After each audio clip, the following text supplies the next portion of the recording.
kamarikit. Sisirain po natin to. At ako'y nabubuisit kay Nadel kaya sisirain ko. Bahala siya. Bahala siya umusok ang tega niya mamaya pag uwi.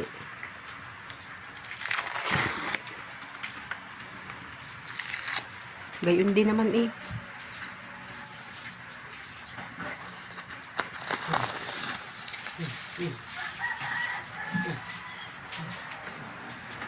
Ako'y matagal lang naiinis. Kaya sisirain natin. Para makita niya. Nakakapit lang ba naman? Ay nanlalaglag. Nanlalaglag po siya dahil hindi nga finish. Ay ako'y inis na. Yan. Kaya sisirain ko na.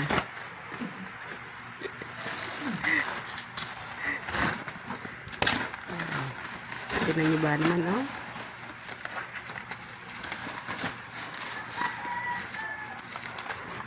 Lagi na lang, hindi naman ang lalaglag ang ano, edi are, garnihin na natin. Yan! Ano ba yan? Ha? Ano yun? Bakit? Bakit? Bakit, Jules? Bakit?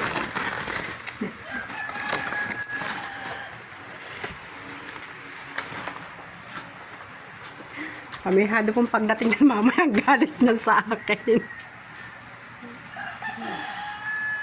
Ang ginawa ni Jules sa aso. Puros talaga ito kalokohan. Kamihado pong pagdating ng mamaya, uusok ang tenga noon. Sabihin nyo sa nanay, bakit mo yung pinakalman? Ba't mo sinira yan? Kamihado, aray ko. Si Jules, ay, hindi ka na, tinan mo ba makakapit ang balahibo dyan? 12, bibango na. Hoy! So yun mga kamarikit yan, dineliver na po yung ating semento, 15 pieces po yan. Dito po natin ipalagay sa part na aray yung iba. Dahil biro nyo 2, 4, 6, 8, 8 piraso po yan kung ganun nakataas niyan. Yung tatay, nagagawa pa po ng ano, ng kanyang panggulyasan. Si Bujo. Bali, ito po ay ipipinis na po mga kamarikit loob at labas na po yan. Parang puputol ang ulo ko eh. Ano? Parang ano? Mapuputol? Lagtaw kayo po. Yes. Ang galbok. Bali, loob at labas po daw. 15 po muna ang atin pong ipinadeliver dahil wala nga pong paglalagyan. Kung kukulangin po yan, bago na lang po muna ulit tayo bumili mga kamarikit.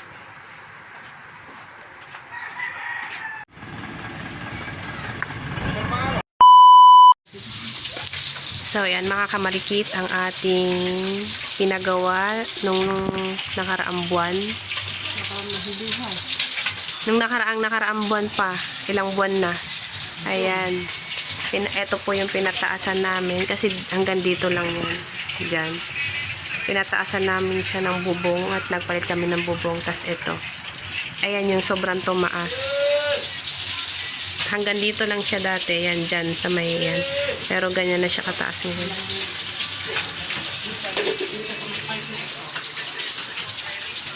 Ayan na yun. Yung amin. Tapos ayan po ang ating ipapaayos ngayon, yung ating dingding. Papapinish natin siya at papalagyan po natin ng pentura. Yan. Pinataas din po natin yan dyan sa may banyo namin. Kasi ang aming pong dingding yan, plywood lang yan, nilagyan lang po yan ng sticker. Ito yung dating itong sticker na yan, ayan pa yung dating nasa vlog ko at anong nakasali pa ako sa challenge ni Kuya Japper. 1 taon na po yung mahigit. Sticker lang po yan.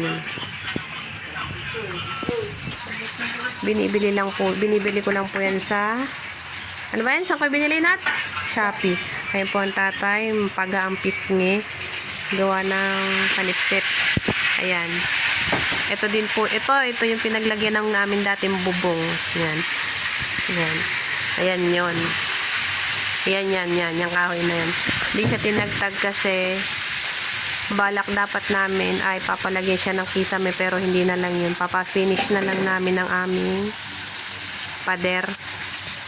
Ayan. Ayan. Tsaka, pintura. Ito po yung mga binili sa mento. Kulang pa po ito. 15 lang muna. Ayan. Tsaka kami magdadagdag kapag nagawa na. Bukas sisimulan ng ating maggagawa. Kaya yan ay 15 gawa ng yung pong style ng bahay na rin. May hahabulin silang part na meron po ba siyang na parang nakahiyad, may nakakuan. Kaya yun ang yun ang hahabulin, dediretso. Kaya sobrang dami ng simento. Kakalabas ko lang galing trabaho ngayon ay gabi na. Anong oras na ba? 6:24 ang gabi. Ayan, tatagtagin na namin yung mga sticker kasi may mga foam yun, mahirap para hindi, pag nagpinis sila bukas ay hindi na nila haalisin. Katulad na rin. Kaya maraming salamat nga po pala kay Sir Sino ako na laging nandyan para sumuporta sa amin at sa ibang mga taga dito sa Barangay Bukana. Maraming salamat po sa inyong mga blessings na ipinagkakaloob sa amin. Maraming salamat din po kay Ate Wena at sa kanyang asawa kay Kuya Jomel. Ayan. Ito po ang aming bahay. Pasensya na po kayo kung magulo kasi nag-aayos kami. Ayan. Ayan. Yan po ay sticker paper lang yung nakikita nyo kaya parang maganda-ganda. Pero ayan po talaga yung natatagtag. Binili ko lang yan sa Shopee ng 8 pesos isa. Gumastos ako ata dyan na nasa 2 plus, 2K plus. Pero ngayon po ay ipapapinish na po natin. Mga kamariki, tinatanggalan ng nani ang wallpaper. Wallpaper yan lang. Wallpaper ng sticker paper ng dingding. Yung kanon. Ganan lang siya, guys. Like that. Apa may ipis. Yan. Pum-pum. Yung tinatanggal na niya. Kapit-kapit. Mahirap pa yung gawa ng mga garni. Tatanggal. Gigiunin pa. Naglalagas ng mga Kasi guys, naglalaglag yung mga bato-bato niya. Tutulog, bigla na yung mga kapak sa mukha. Oh.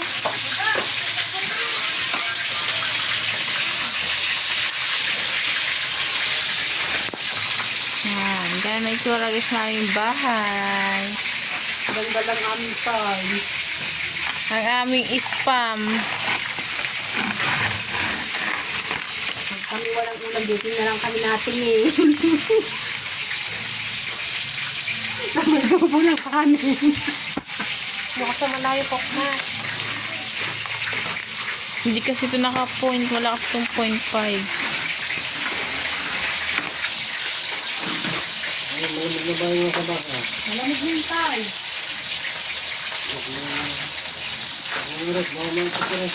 Oh. Ito po.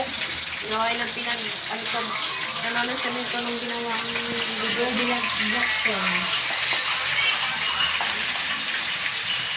Wala mo pag Jen sa akin. Lipstick na yun. Hindi. Mama yun. Salamat doon Jen. Hindi daw ako. Time daw gas. Hindi ka nag-isip sa. Dahil pag ganyan eh. Pinapura na.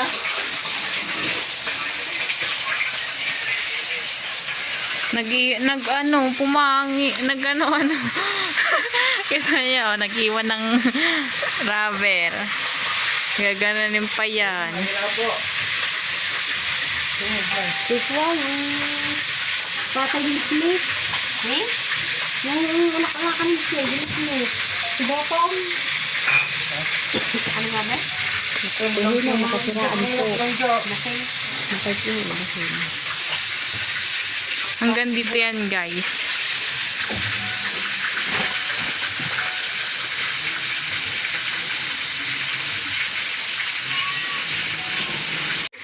thumbnail mo.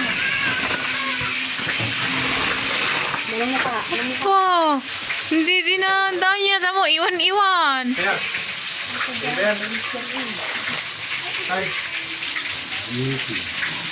The chances with me. Hindi mo kakalis yan. Ayun mo naman simulan nila, itong loob. Labas. Baka na ba? Kapag naulalob, magsisimula ang mga yan. Hindi dapat pala, hindi mo natin sinagtag. Tinanggal niya agad eh, sabi ko. Tatanggalin mo din naman yan eh. Eh, kalahati mo na kung gusto mo. So guys, kalahati mo na tinanggal. Ang gawa ng aanuhan yun ha. Gagayan yan eh. Oh. Ay, kung maglabas muna, di ka pangit. Tatanggalin mo din yan ha. Kaya nga inano ko nga diyan para makita ito kanina. Kung hanggang sa ipipilit diyan. Kaya kung hindi mo tatanggalin yun, hindi makikita. Hahabulin ko eh. Oh. Dahil na. Kaya natural lang tanggalin mo. Hahabulin mo. Yung mga pako-pakong yan, bunot-bunot yan. Tatapalan niya mga butas-butas. Kung pala hindi natin ito nalagyan ng ito, hindi na ito pipinitin. Ha? Ito, hindi sa dyan pipilit ito. Ganito may paan natin eh, para kapit ang pintura. Eh, pag ipininis mo ito, di matutuklap ang pintura. Parang tatagpian lang tayo mga butas-butas, no?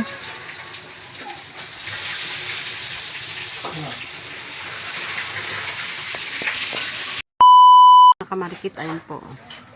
Pinapalikadahan na po ang bali ang kapal po ng napahabol diyan bali.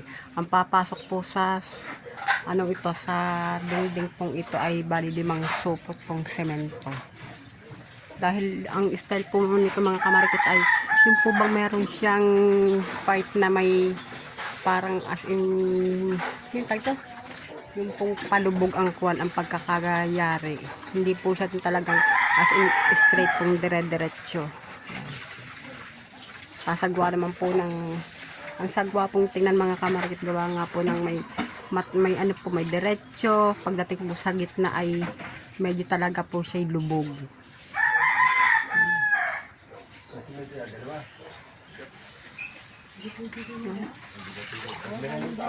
Tingnan niyo po ba naman ang style. Yo, bali ko. Yung gitna po talaga ay ano, lubog. Okay po yung pataas saka itong ano, itong pababa. Ayan. Tingnan niyo po. Oh. Hindi talaga sa totally pantay na pantay.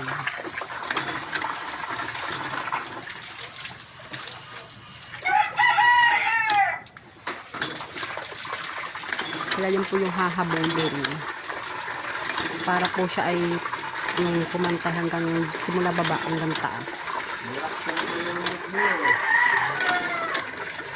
Si Randy Joyce. Talagang nakakapit pang tarpaulin sa dingding.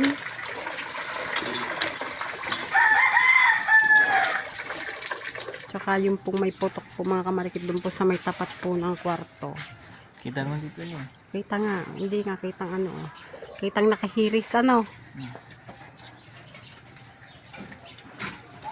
Style pabuntis nga na. Ano po? Ano bumugit na? Hanggang dito sa babae, oh, kapal. Kaya nga po.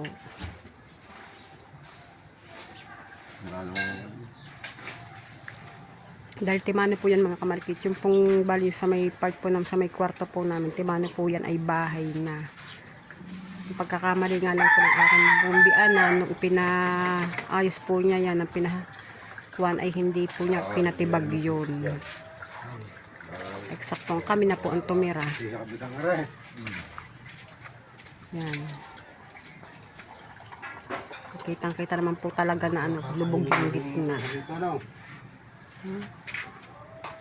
Ay, hindi nila, lumusupot. Kaya nga, 5 supot ito.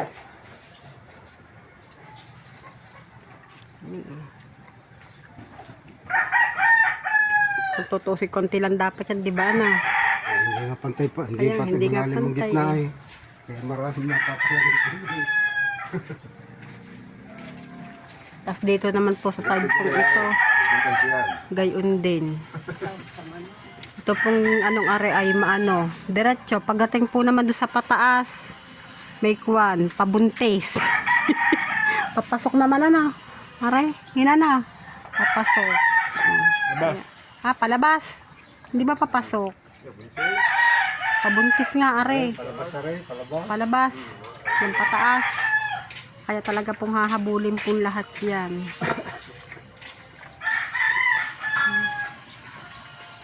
Siguro itong dami din semento makakain ito. Ito side na ito.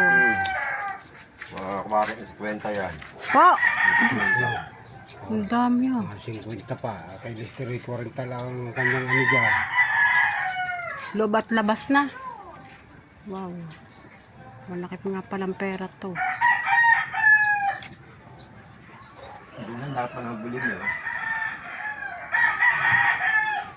Lalibog.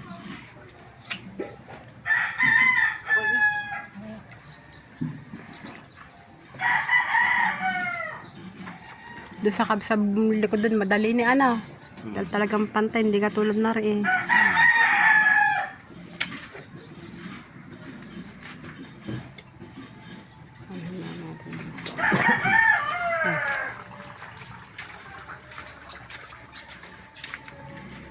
Pati po ito mga kamarikit to.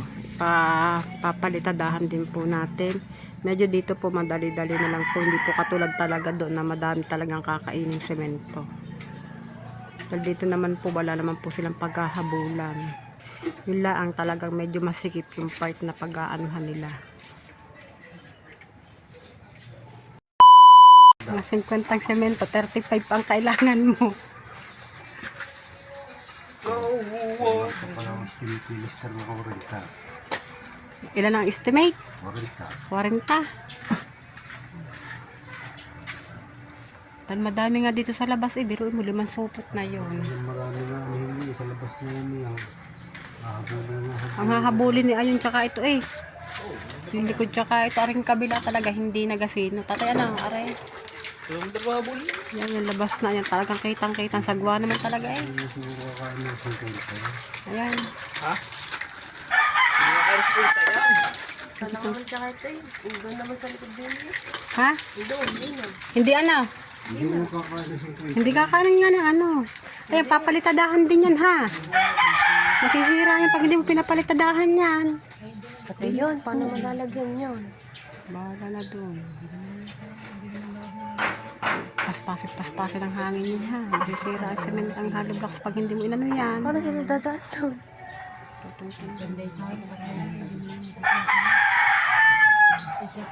Dahil pag hindi mo pinapalitada kahit prop yan. Prop lang iano dyan eh. Mga ano yan, sa tama ng ulan. Tingnan mo, ano natin. Yung sa may part ng anong yan. Palibasa at tuluan ng bubog noon. Halos oka. So yun mga kamarikit. Ang tatay ay tulog. Tinan po bang aming pusa na si Ming. Yan. Umunan pa talaga sa hita ng tatay. Kalokohan naman si Joyce, oh. Baka ba naman nakakita natutulog, isusundutin ang ilong. Ano po ba naman yun?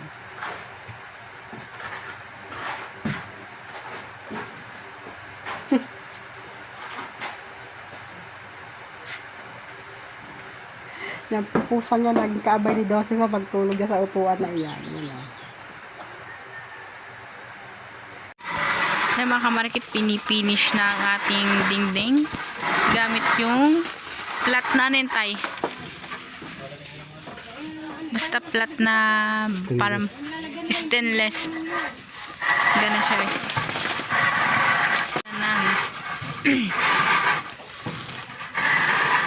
Patag na patag.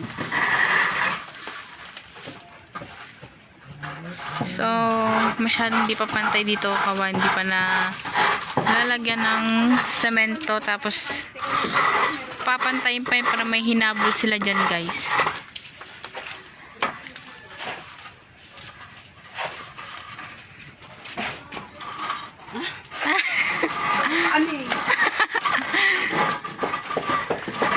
doon plat na.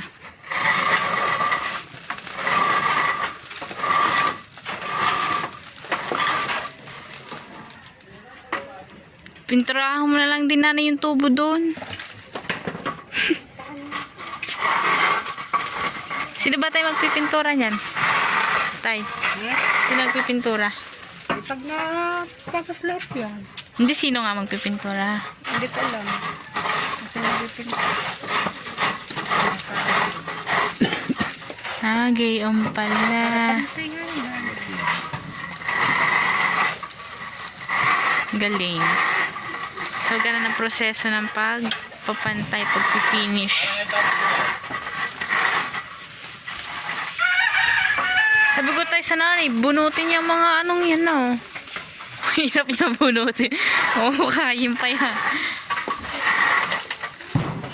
Kasi guys, kung makikita nyo nga, hindi nga siya finish, you know. Ganun na itsura ng labas niyan. Ang dingding lang talaga namin dyan yung, anong yan, yung finish na yun. Kasi yun, dinuktungan lang. Pinataas ng konti.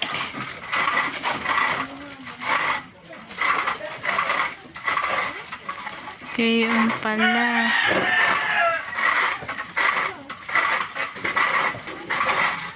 Tapos dito ay naghahalo sila. Doon naghahalo. Kaya didikitan na ng panibagong semento. Itong mga part na wala pang semento. Straight na.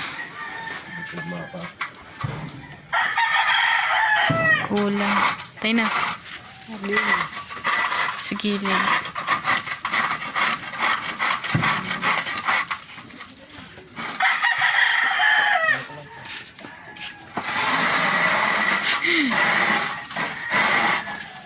Mga kamarikit, inabot na ng ambon. Medyo madilim na din naman ang ating kapaligiran, ang ating langit.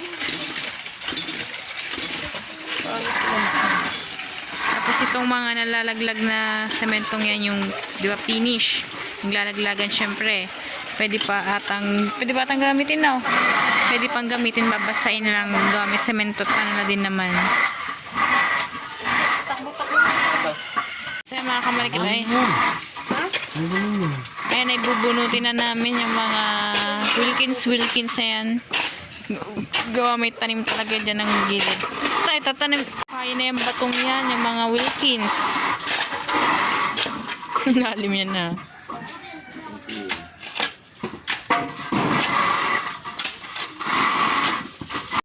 Hindi mo. Oh. Saan ba rin ako yan?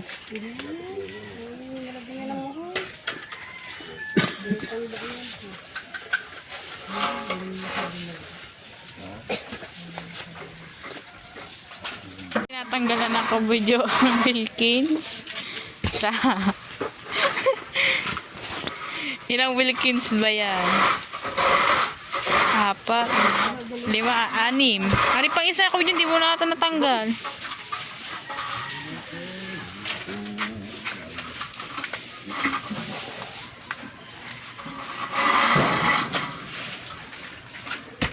Oh.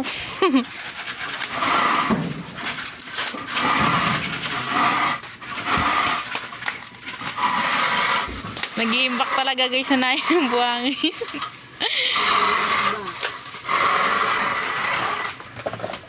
Mga kamalikit, nilagyan na din pinagpantay-pantay na yung tinapalan ng tinbalan, yung mga hindi pantay-pantay na parts. Tapos yung pinipinish na ulit para magpantay-pantay na ulit. Yung baba na lang, ito na lang hindi pa, tsaka yung part doon. Ito before and after. Ang ganan. So, hindi naman masyadong malakas ang ambon. Pero makulimlim, gawa din siguro ng bulkang Taal. Tsaka iba. Tsaka iba din ang sinag ng araw, medyo ma-orange. Mga kamarikit, pinapatag na yung binubusan ng tubig. Tapos sabay gaganunin. Yun. Madalim kasi gawa ng bubong. Look nyo naman yan.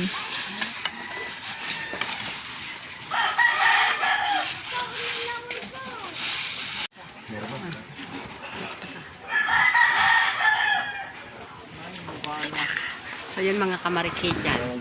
Binubuho. Yung hindi naman po talagang as in buhos na buhos kung saan binabasa po ng tubig.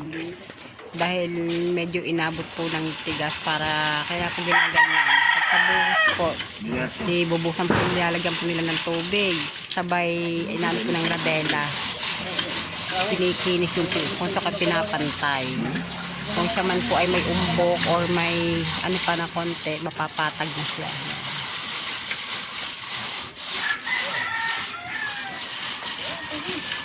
Hindi pala biro hindi pala yung biro-biro totoo ang isang karpentero.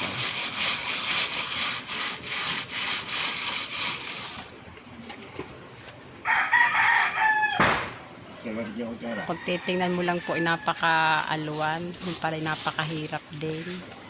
Kailangan kailangan po din pala ay maano yung pulso mo, yung malakas.